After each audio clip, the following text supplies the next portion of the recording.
Welcome to the Katalis Podcast. I'm your host, Sondang Sirait, Communications Advisor with Katalis. Katalis is a unique 5-year government-backed business development program that unlocks the vast potential of economic partnerships between Australia and Indonesia. Through many ways, from building more charging stations to imposing special import duty for four-wheeled electric vehicles, Indonesia is pushing for wider adoption of electric vehicles. In this episode, we explore the EV ecosystem development in Indonesia and connect it with Australian capability in the sector. Thank you for joining us. We invite you to join in the conversation on social media and website at IA-CEPA-Katalis.org. In the busy streets of Jakarta, change is brewing. Major ride-hailing firms are leading the way to transition their fleets to electric vehicles. And Indonesian President Joko Widodo has publicly made a play for the EV market. Bahwa pemerintah sangat serius untuk masuk kepada energi baru terbarukan. Termasuk di dalamnya adalah menuju kepada kendaraan listrik. The government is very serious about getting into the new and renewable energy, including making the transition towards electric vehicles, says President Joko Widodo. Here in Jakarta, Southeast Asia's #1 on-demand platform GoTo recently teamed up with Indonesia's leading integrated energy company, TBS, to form a joint venture to accelerate the adoption of electric vehicles. To find out more about what EV adoption means for those in the front lines of Indonesia's transportation sector, we are joined by Shinto Nugroho, GoTo Chief of Public Policy and Government Relations. Hi, Shinto. Thanks for joining us on the Katalis Podcast. Hi, Sondang. Thank you. Thanks for having me. A lot of companies are now investing in environmental, social, and corporate governance practices. In your line of work, how do you see the relationship between business growth and sustainability? Well, it's actually very closely related. Actually, it's interchangeable. I mean, you cannot do business, let alone thinking about growth, if you don't think about sustainability, especially if you plan to be in the business or in that line of business for a long term. At Gojek, we want to create a positive impact and long-term value to both people and the planets, of course, through everything that we do. And therefore, as part of it, GoTo Group, we set out the 3 zeros, which is, the zero emissions, zero waste, and zero barrier, in which we have a very ambitious target of achieving this by 2030. There's a lot of excitement with Gojek announcing its plan to make every car and motorcycle on your platform electric by 2030. For a market leader such as Gojek to take the leap says a lot about the future of mobile on-demand services. Tell us about the thinking behind this move. Well, as you can see, as one of the key platform for mobility in Indonesia, it is also part of our pledge to be doing this, and we are thrilled about the initiative. The end goal, as I mentioned, is 100% EV adoptions by 2030. And this is actually one of the most important part to support the zero emissions, as I mentioned previously, one of our 3-0 pledge. And as we have started, in fact, our EV journey started in 2020, as we figured that as an on-demand platform that provides a wide range of services, including transportation, transitioning to electric vehicle is the most important and the most effective way to reduce emission. And, we also betting on two-wheelers. And why we are betting on two-wheelers? A lot of people talking about, four-wheelers and stuff.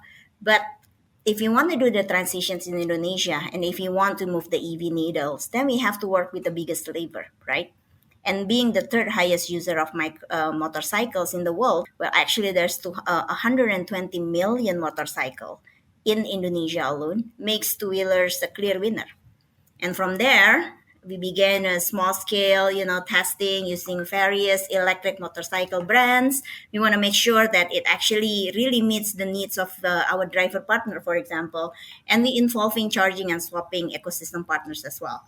to make sure that it is efficient. Again, with this in mind, that it needs to cover long kilometers. It needs to be suitable for the infrastructures and the ups and downs of the road infrastructures in Indonesia. And it's also reliable and affordable, because in the end, what we want is for our driver partners and the wider ecosystem to be comfortable in using this vehicle. And starting last year, we already narrowed down the motorcycle brands and solidified the ecosystem collaborations to ensure stable growth for both the motorcycle industry as well as the swapping and charging ecosystem that it needed to fuel the vehicles. Because, if you have to spend, for example, 20 minutes queuing on the gas stations, with the swapping, now you only have to spend 5 minutes. That 15 minutes is really crucial for our driver partners. The same thing, if they have to charge 2-3 hours, that's 2-3 hours of not being able to take any orders. So that becomes, a very important decision point for them to continue either using or even afford or even purchasing an EV or not. And because we have 2.5 million of these drivers, of course, they need to be on top of our mind. If they are using this and they're using this happily and consistently, then it's very easy to move the lever and actually spread it to other motorcycle user or two-wheelers user. And there's 120 million of those in Indo, right? So that's our journey. The journey continues, and in the future, we are going to see growth, and we're actually really betting on this electric vehicle ecosystem, and that means Gojek will continue play a strong, indispensable role in making it happen. And how has the response been from your driver partners, consumers, and also the government? Well, actually, the response is really quite positive. Let me start from the driver partners first, right? Because again, top of mind needs to be the driver partners and consumer first, and then government. Which of course, government will continue being very happy as long as it's electric vehicles, it's aligned with their overall goal. There's nothing for them not to be happy about, right? But driver is important, and most of our drivers are actually excited. This is, as I mentioned previously, this is after several trials. The last trials, the driver are actually very happy to try the new technology because it has no noise at all. No smell, as the motorcycle does not have a muffler, right? And the digital technology that is part of the features of the electric motorcycle is actually making it safer. The battery swap is also making it more efficient, time efficient and cost efficient. Why? Because it's cheaper to run batteries and motorcycles than actually buying fuel if they use a combustion engine motorcycle, if they use the fuel-based motorcycle. Consumer is very happy. I mean, you charge the same price, but they're trying new technology. Indonesians love trying out new technology. And electric motorcycle, no sound, no emissions at all. So when you use this motorcycle and you go through these very small alleys, that's usually is also the characteristic of emerging economies. No sounds, no emissions. You don't feel like it goes past through your house and then the whole house smells like there's a fuel combustions in the house, right? So many consumers are actually start to demand the motors taking the electric motorcycles, and they're often taking pictures and ask a lot of questions about the motorcycle to the drivers. And for government, as I mentioned, as long as it is aligned with their program, they're very happy. One of the challenges for government is for adoptions of this very positive regulatory package. And with this, we've actually proven that doing it right, using the right lever and focusing on the right technology with the right parameters, this can actually really work for Indonesia. You mentioned some supporting infrastructure. I want to go back to that topic. You're engaged in more than one way to accelerate the adoption of EVs. You're collaborating on a battery swapping scheme. You're developing manufacturing infrastructure for two wheels. Tell us more about the collaborations that you have within the private sector and also with the government. Absolutely. I mean, there's the four-way collaborations if we're looking into the whole spectrum. Why? Because we believe that it actually takes a village, the whole village, and it cannot be just us. It also has to do with the Pertamina, with Gogoro and Electrum. Discussions about transitioning to electric mobility means talking about, manufacturing a whole new transportation technology and changing the energy ecosystem that support the sector. And this is exactly where the ecosystem approach, the collaborative approach, is the only way to make this thing work. We have to make sure that we have sufficient swapping ecosystem. We need to make sure that the vehicle is operated smoothly on the road. We need to make sure that there is, the reliability, affordability elements are actually really being fulfilled before this can actually take off. So Electrum, our JV, will continue focusing on the electric motorcycle and the battery industry as well, supporting the swapping network. Pertamina indeed is instrumental as they are the key points for battery swapping, right? Ensuring that their transition, the transition from fuel-based gas stations to accommodate battery swap is actually done smoothly. Because if you look into how things are, Pertamina actually owns or operates the largest distribution network or network of gas stations across the country. So having the battery swap actually working together with Pertamina, and not only with Pertamina, perhaps with other private sector as well, would be really crucial to ensure that the changing into electric vehicle actually doesn't mean you cannot do the things that you can do with the fuel based technology, but in a much more efficient, economically friendly, as well as sustainable. And our team and Gojek will continue focusing on adoption, behavior changes of user, reliability of the vehicle, because the motorcycle, when it's being used by our driver partner, is actually really well tested. If it can withstand the driver partners, which usually travels 80 to 100 kilometers per day, then it can withstand everything. And we are also advising on the affordability at the end of the end product, which will be manufactured with the collaborative efforts with several of the EOM. It's very important that it is affordable. Otherwise, they would resort to fuel-based motorcycle or two-wheelers. The reason why they go with the two-wheelers motorcycle is because it's affordable, it's reliable, it gets you to where you need to go, of a very efficient way. And it doesn't cost you that much, both the maintenance as well as purchasing one. So electric vehicle, motorcycle needs to mirror that. And again, if you want to move the lever, you do with the two-wheelers. You don't do with the four-wheelers. Four-wheelers are for elites. Two-wheelers is for the mass. You want to move the policy lever, you want to move the policy needle, you work with the masses. What is your next focus area in growing the EVs ecosystem? As I mentioned, the next focus would be increase adoptions, ensure reliability and affordability of the vehicle for our ecosystem, which means, it covers 2.5 million of the driver partners at least. Provide example on driver. And this is an area where we can actually learn a lot from Australian government. How to shift the perceptions, what levers that needs to be moved. I think it's something that we can definitely, work and collaborate with. And the government itself has issued an excellent, incredible package to support the shift towards the greener Indonesia. And we are looking for the implementing regulations. And again, these implementing regulations could be tricky. And another very potential area for collaborative effort or joint efforts with Australian government, which, as I understand it, has been successful in moving the needle to incentivize Australian publics towards, greener options and solutions. Shinto, thanks so much for being on the Katalis Podcast. You're welcome, Sondang.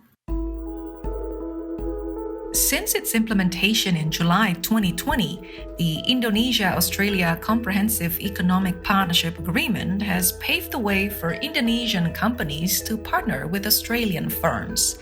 Just what that partnership may mean in the EV space, let's take a listen to Toto Nugroho Pranatyasto, CEO of Indonesian Battery Corporation. I think one of the things which is most strategic is on the upstream side, where, as you know, in order to produce the batteries that we need for the EV, we really need to have a good amount of import of lithium.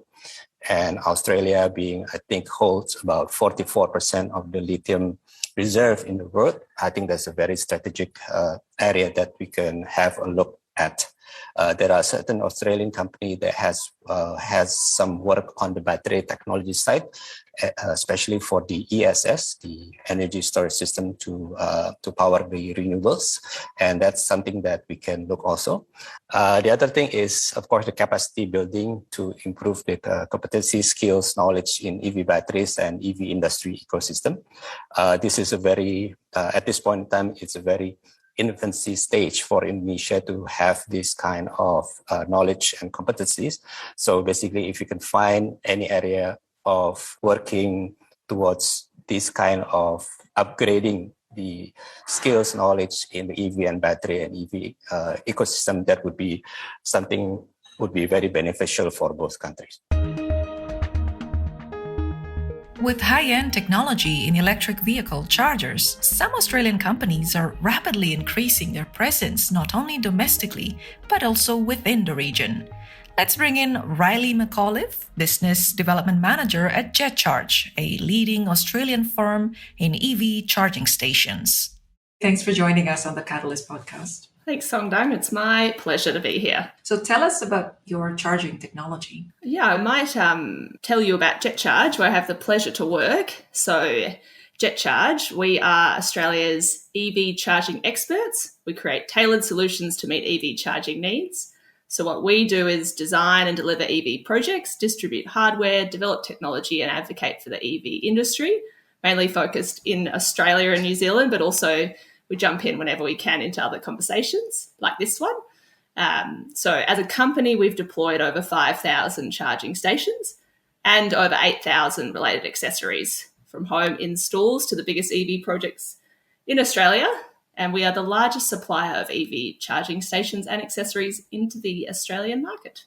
What one needs to keep in mind is how important it is to have a seamless end-to-end service, from installation to hardware supply, energy management to procurement of electricity, and not to mention ongoing maintenance. From an industry perspective, is there any lesson learned or observation you can share with transport companies, public facilities, and private companies in Indonesia now getting into the EV ecosystem? Yeah, that's such a pertinent question, because JetCharge is really focused on the Australian and New Zealand market at the moment, we're hoping that these kind of lesson learns is really where we can be helpful. So from my mind, there's a few big lessons learned, and I think that we can share with the industry and sort of sector as a whole overseas and in Indonesia. And I think the number one thing for us is electrical safety.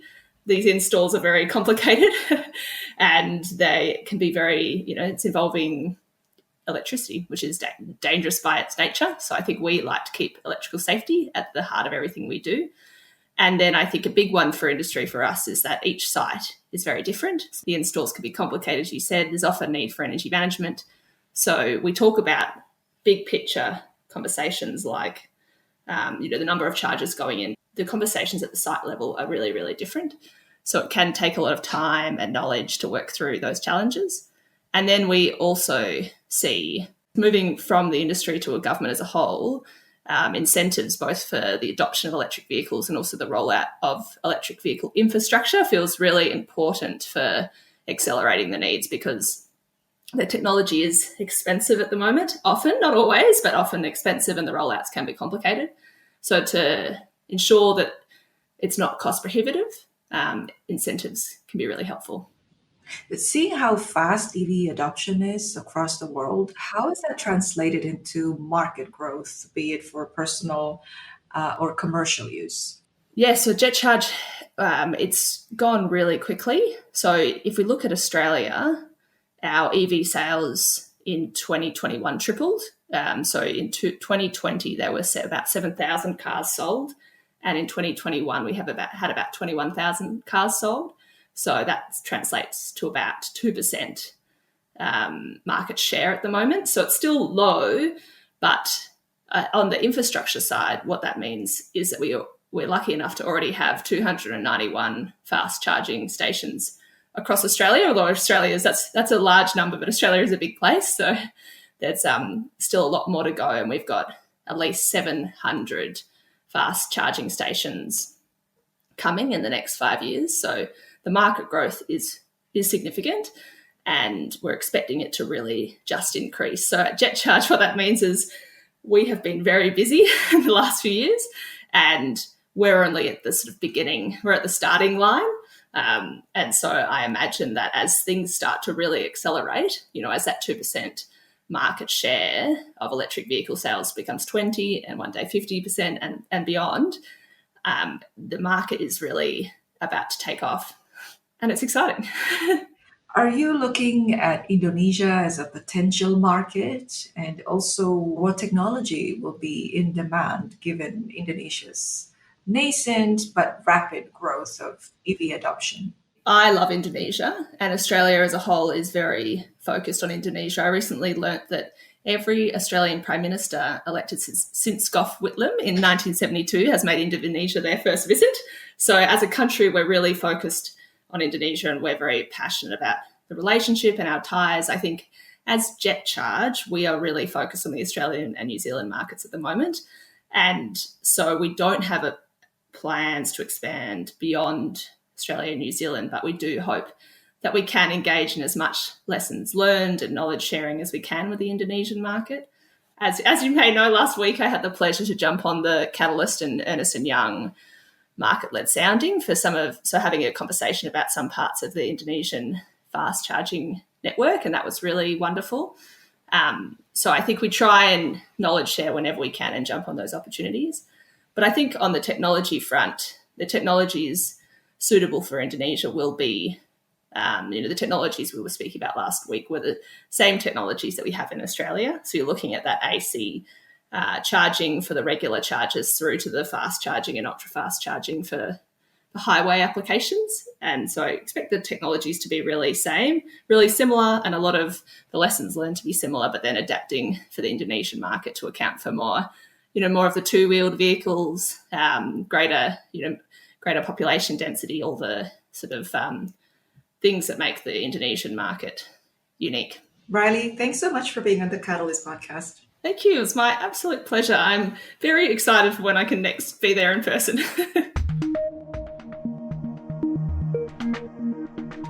The era of electric vehicles isn't coming. It's already here. As EV production is localized and technology becomes more readily available, accessible, and affordable, the question is no longer if, but when customers will jump on the bandwagon. And that is the end of this episode of the Katalis Podcast. Hope this has given you a lot to think about. We invite you to join in the conversation on social media and our website at IA-CEPA-catalyst.org. I'll see you in our next episode.